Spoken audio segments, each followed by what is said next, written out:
So hello everyone.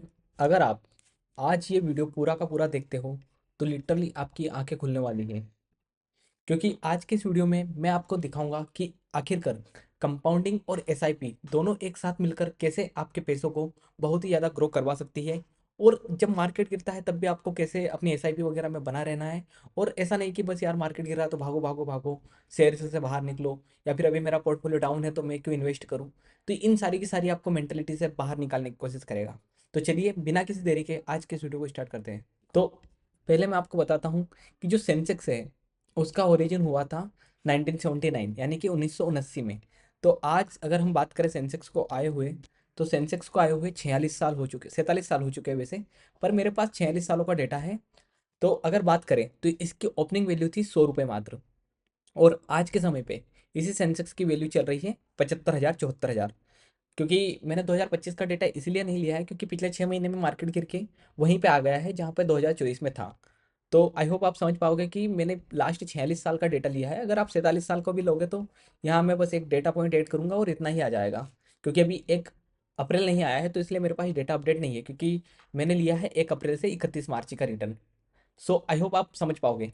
जब Sensex चालू हुआ था तो उस साल बस सेंसेक्स ने 1% का रिटर्न दिया था, फिर अगले साल और ज़्यादा रिटर्न, फिर देता ही गया, और यहाँ पे जाके सेंसेक्स फिर हुआ था क्रैश 1990 में।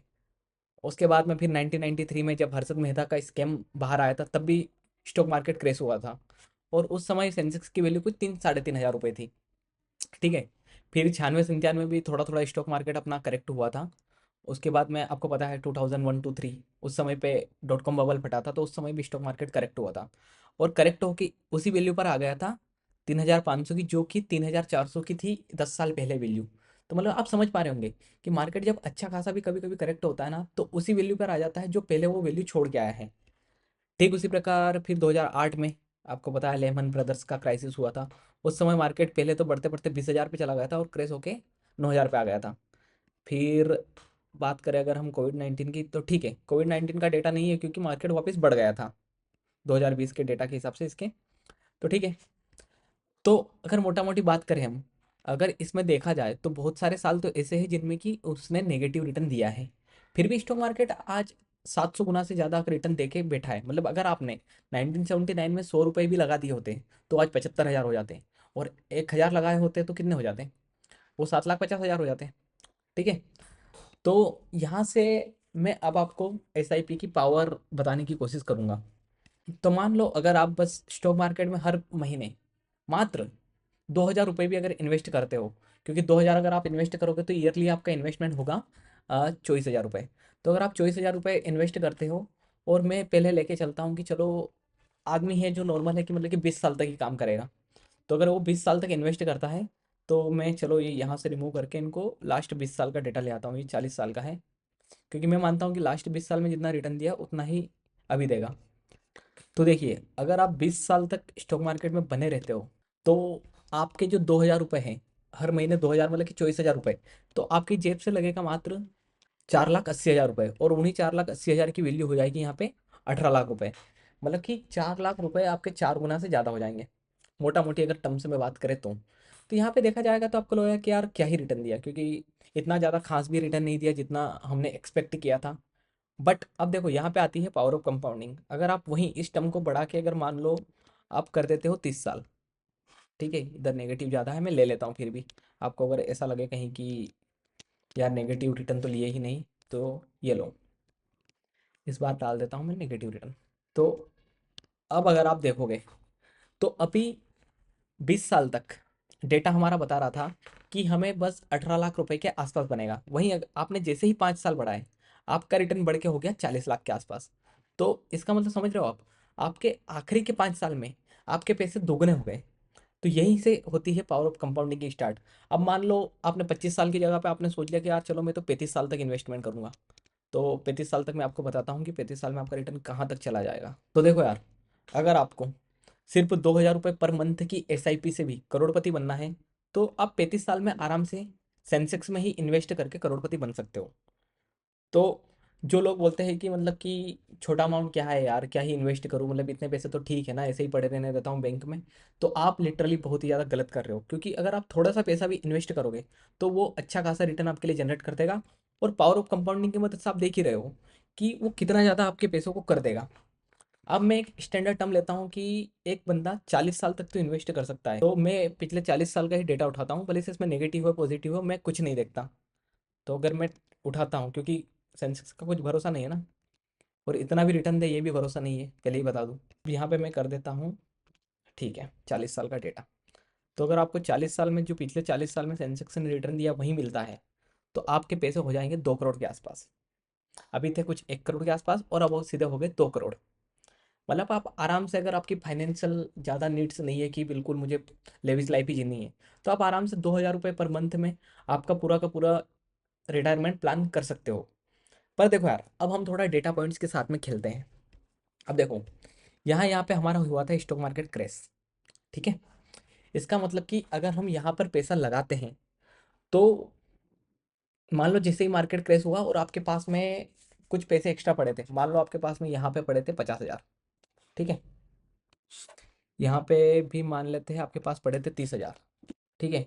यहाँ पे मान लो आपके पास में पड़े थे 20,000, और यहाँ पे मान लो आपके पास में पड़े थे मान लो 15,000। क्योंकि मैं समझ रहा हूँ कि आपकी सैलरी 25,000 30,000 से ज़्यादा नहीं है, मतलब डोंट बी लाइक कि यार इतना कम कैसे बोल सकता है, बट ठीक है। तो मान लो यहाँ पे आपके पास में पड़े थे 10,000 ही मान लेता हूँ, और कितना कम मान सकता हूँ मैं। और यहाँ पे मान लो आपके पास में पड़े थे 50,000, हाँ ना, क्योंकि बाद में तो इतने हो ही सकते हैं ना आपके पैसे। इसके बाद में कम मार्केट गिरा, तो देखो, जैसे ही आप थोड़ा सा डेटा पॉइंट को चेंज करते हो, तो देखो, जैसे ही आप, जब मार्केट गिरता है और आप थोड़े बहुत पैसे लगाते हो, तो पहले आपको मिल रहा था रिटर्न 1,90,00,000। पर आपने बस आपकी जेब से थोड़ा सा एक्स्ट्रा रिटर्न, थोड़े से एक्स्ट्रा पैसे डाल के, यानी कि लगभग लगभग आपने 2 लाख रुपए डाल के आपने 20 लाख का, मतलब कि 1,90,000 से, हाँ, 20-22 लाख का आपने एक्स्ट्रा रिटर्न कमा लिया, जस्ट 1,75,000 रुपये एक्स्ट्रा डाल के। तो इस हिसाब से आप थोड़ा थोड़ा आप समझ ही पा रहे होंगे कि यार, जब जैसे ही अगर मार्केट गिर रहा है, उस समय अगर हमने अपॉर्चुनिटी का फायदा उठाया और इन्वेस्ट कर दिया, तो वो पैसे कितने ज़्यादा गुना आपके इंक्रीमेंट हो सकते हैं। और देखो, इसके अलावा एक और चीज़ होती है कि मान लो पहले साल आपने 2,000 रुपये की एसआईपी करी, फिर आपने सोचा कि यार मैं थोड़ी सी बढ़ा सकता हूँ, और आपने हर साल एसआईपी का अमाउंट बढ़ा दिया 10% से। 10% तो ज़्यादा हो जाएगा, चलो मैं मान लेता हूँ कि आप 1.05% से हर साल आपकी एसआईपी का अमाउंट बढ़ा देते हो। मतलब कि पहले साल आपने 2,000 रुपये पर मंथ इन्वेस्ट किया, फिर आपने उसी अमाउंट को बढ़ाते हुए कर दिया 2,100, फिर 2,100 के बाद में थोड़ा कंपाउंडिंग की मदद से जो भी अमाउंट बनेगा वो कर दिया, और ये मान लेता हूँ कि कुछ है ही नहीं मेरे पास। तो अब देखिए, आपके बस छोटे से 5% इंक्रीमेंट की वजह से जो पहले अमाउंट बन रहा था 2 करोड़ के आसपास, वो बन गया है अब 3 करोड़। क्योंकि देखो यार, इसका सीधा सा फोकस है कि जैसे ही आपके आपके पास में दो चीज़ें हैं, मैं बताता हूँ। एक है ईयर्स, यानी कि कितने साल तक आपके पैसे कंपाउंड हो रहे हैं, और दूसरा है आपका अमाउंट, कि कितने ज़्यादा अमाउंट मेरा कंपाउंड हो रहा है। तो मान लो अगर आप कोई भी इन दोनों में से एक चीज़ बढ़ाते हो, तो आपके पैसे पे रिटर्न एकदम से ज़्यादा बढ़ जाएगा। क्योंकि देखो, मान लो आपने पहले 2-2 हज़ार ही इन्वेस्ट करे, तो उन पे जो कंपाउंडिंग है वो वैसे ही ग्रो करेगी। पर मान लो आपने 2 की जगह पे 4,000 कर दिए, तो अब जो आप पे जितना रिटर्न मिलने वाला था, तो वो सीधा डबल हो जाएगा। क्योंकि क्या है, सीधी सी बात है ना, जितना आप पहले इन्वेस्ट कर रहे थे उससे दोगुना कर रहे हो, तो आपका रिटर्न भी दुगना हो जाएगा। तो इस वीडियो से मेरे हिसाब से अभी आपका ये तो क्लियर कट हो गया होगा कि जैसे ही जब मार्केट गिरता है, अगर आप उस समय पर भी अपनी होल्डिंग बढ़ा लेते हो, तो आप कैसे ज़्यादा से ज़्यादा रिटर्न कमा सकते हो। तो देखो यार, अगर कंक्लूजन की बात करें, तो इस वीडियो से कंक्लूजन यही निकलता है कि जब मार्केट गिरता है ना, तब आपको पोजीशन बढ़ानी है। और जब मार्केट बिल्कुल स्टेबल चल रहा है, तो जो भी आपका है वैसा ही चलने दो, और अगर आपके पास में एक्स्ट्रा पैसे आते हैं तो उनको लगाते रहो, मतलब ऐसा नहीं कि बस बैठे रहो। और ये मैंने देखो रिटर्न में हो सकता था कि मैं आपको बोल दूं कि यार हर साल अपन तो एक काम करते हैं, जो 12-13% सेंसेक्स लेता है 13% ही ले लेते हैं नॉर्मल, तो ये लो, 13% अगर आप ले लोगे, तो आपके पैसे कितने हो जाएंगे, फिर तो आपके पैसे 4,26,00,000 हो जाएंगे। पर देखो, मैं इस बात पर नहीं मानता कि पहले मार्केट ने 13 से 14% का रिटर्न दिया, तो वो आगे भी 40 साल तक 13 से 14% का रिटर्न देगा। हो सकता है वो इतना रिटर्न जनरेट नहीं कर पाए।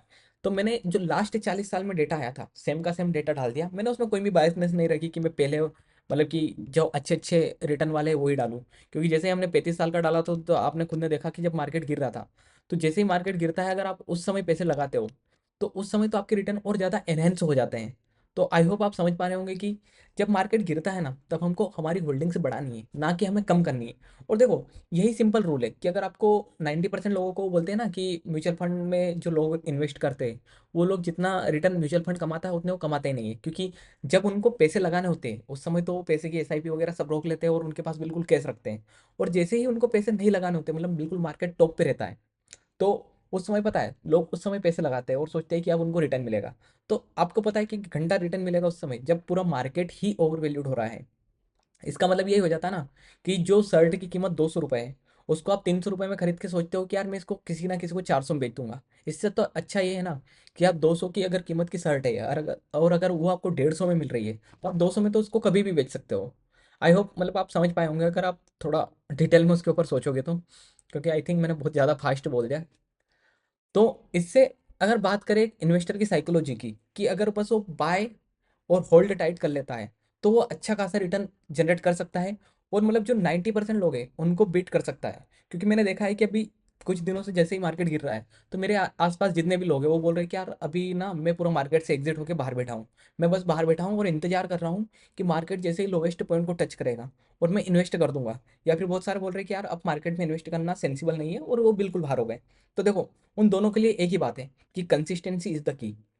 मार्केट गिरे, बढ़े, या फिर कुछ भी हो, अगर हमें हमारे देश के पूरे स्टॉक मार्केट या फिर सारी की सारी कंपनी या फिर इकोनॉमी पर भरोसा है, तो हमें सीधी सी बात है जो इंडेक्स फंड है ना उसमें इन्वेस्ट करना है और बिल्कुल भूल जाना है। क्योंकि देखो यार, ऐसा तो नहीं कि अगर अब ट्रम्प टैरिफ बढ़ा देगा या फिर कोई दूसरा देश कुछ कर देगा तो उससे भारत देश ही खत्म हो जाएगा, ऐसा नहीं है। हम आत्मनिर्भर है, बन जाएंगे थोड़े दिनों में। हो सकता है जो आपको कंपाउंड होकर 40 साल में रिटर्न मिलने वाले थे, हो सकता है वो 45 साल में मिलेंगे।